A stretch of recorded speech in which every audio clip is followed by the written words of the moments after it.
ইমানের পথে অবিচল থেকে আমার মরণ যেন হয়। ইমানের পথে অবিচল থেকে আমার মরণ যেন হয়।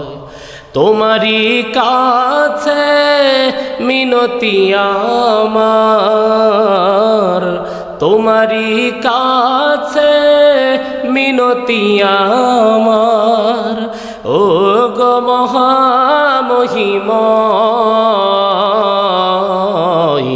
ইমানের পথে অবিচল থেকে আমার মরণ যেন হয়। আল্লাহু আকবার বলি। আল্লাহর নবীর একজন যুবক সাহাবীর কথা বলি, শুনবেন না? শুনবেন না? আল্লাহর নবীর একজন যুবক সাহাবী সত্য বিধান, সত্য ধর্ম খুঁজে পেয়েছে, দ্বীন ইসলাম খুঁজে পেয়েছে, আলোকিত জীবন খুঁজে পেয়েছে, জ্যোতির বিধান খুঁজে পেয়েছে। আল্লাহু আকবার। চাচার কাছে এই আব্দুল উজ্জা, চাচার কাছে মানুষ বড় হয়েছে, ঠিক যুবক হয়েছে যখন, সত্য ধর্ম যখন মানুষের দরবারে দাঁড়ে দাঁড়ে শুনতে পেয়েছে, এই যুবক ওই কালেমা পড়ে নিয়েছে, বলে দিয়েছে লা ইলাহা ইল্লাল্লাহু মুহাম্মাদুর রাসূলুল্লাহ সাল্লাল্লাহু আলাইহি ওয়াসাল্লাম। চাচা বলে, তুমি নাকি ইসলাম ধর্ম গ্রহণ করেছ, তুমি নাকি মুহাম্মাদের ধর্ম গ্রহণ করেছ, দ্বীন ইসলাম গ্রহণ করেছ। সেই আব্দুল উজ্জা বলে, হ্যাঁ চাচা জান, আমি ইসলাম গ্রহণ করেছি। বলে, ঠিক আছে, যদি তাই হয়, আমি তো এই ধর্ম মানি না, তোমাকে আমি সম্পদ, তোমাকে অর্থ সম্পদ, বাড়ি গাড়ি যা দিয়েছি এক্ষুনি ফেরত দাও। সেই আব্দুল উজ্জা বলে, ঠিক আছে, আমি এখনই দিয়ে দিলাম। তারপরে শুধু তাই নয়, তোমার দেহের মধ্যে যা কিছু আছে, পরনে যা আছে, সব তুমি খুলে দাও। ঠিক তাই দিয়ে দিলেন। আব্দুল উজ্জা ওখান থেকে বিদায় নিয়ে সরাসরি চলে গেলেন তার মায়ের কাছে। কড়ানাঘাত করলেন, বললেন, মা বাড়িতে আছো নাকি? মা বাড়িতে আছে। ভিতর থেকে আওয়াজ করে, কে? বলে, আমি তোমার সন্তান আব্দুল্লাহ। ঠিক আব্দুল্লাহ তখন ইসলাম গ্রহণ করে নিয়েছে, নাম হয়েছে আব্দুল্লাহ। সেই বাইরে থেকে বলা হলো, মা কিছু চাদর দাও আমাকে, আমার সতরটা ঢেকে ফেলি। সতর ঢেকে ফেলে তিনি চলে গেলেন বিশ্ব নবীর দরবারে। বিশ্ব নবীকে গিয়ে সেখানে বলতেছেন, আসসালামু আলাইকুম। মক্কাতে পেয়ে গেলেন নবীজিকে, সেখানে সালাম দিলেন। নবীজি সালাম মুসাফা করলেন, কিন্তু সেই সময় ছিল শীতের সময়। কিসের সময়? শীতের সময় ছিল। এ অবস্থায় নবীজি কোথায় থেকে আসলেন, কেমন আছে, এরকম জিজ্ঞেস না করে ঘরের মধ্যে গেলেন, দুইটা জুব্বা নিয়ে এসে আব্দুল্লাহর গায়ে পরাইয়া দিলেন। আল্লাহু আকবার। সাহাবীকে জিজ্ঞেস করা হলো, ও সাহাবী, কোথায় থেকে আসলে, কেমন ভাবে, কি কারণে এখানে আসলে, কেনই বা তোমার এই রকম অবস্থা? আব্দুল্লাহ বলতেছেন, ওগো নবীজি, ইসলাম ধর্ম আমার পছন্দ হয়েছে, আমি কালেমা পড়ে মুসলমান হয়েছি। আমার নাম আগে ছিল আব্দুল উজ্জা।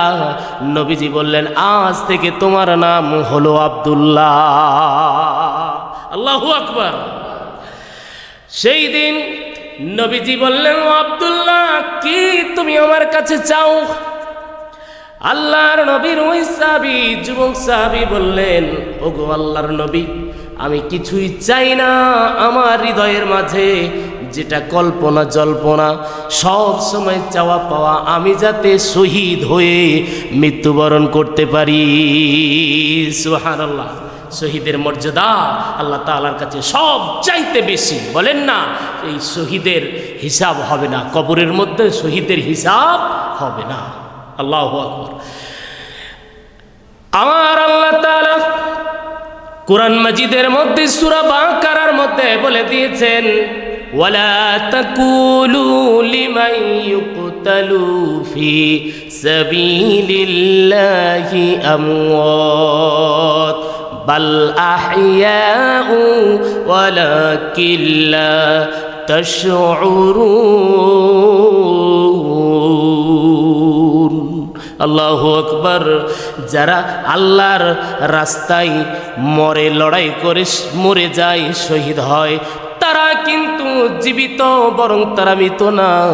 এই জন্য ওদেরকে কখনো বলা যাবে না মৃত, তারা শহীদ, তারা জিন্দা লাশ। আল্লাহু আকবার।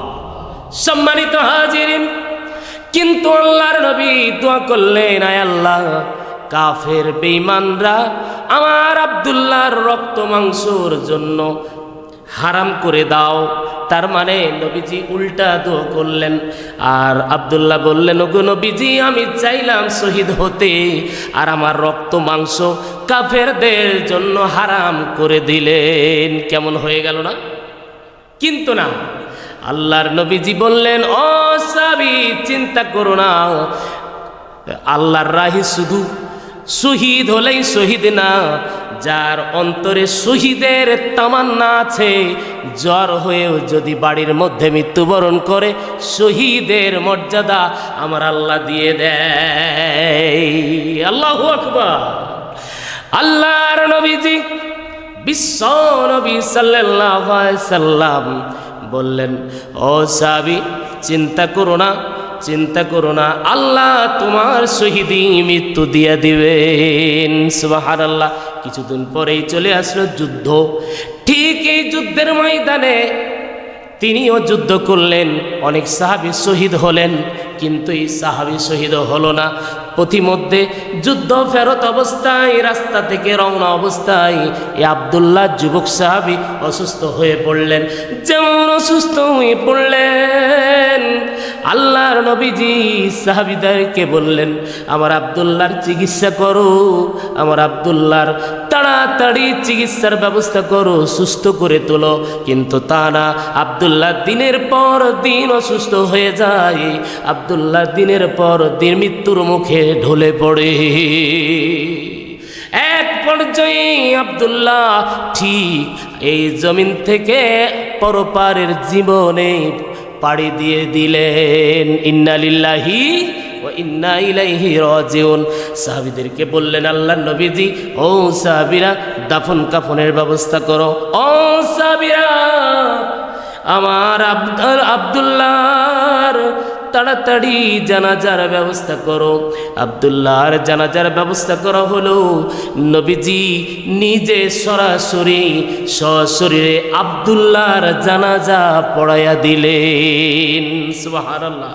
জানাজা শেষ হয়ে গেল। ঠিক এই মুহূর্তে কবরে ঢুকবে, কিন্তু কে কবরে নামবে?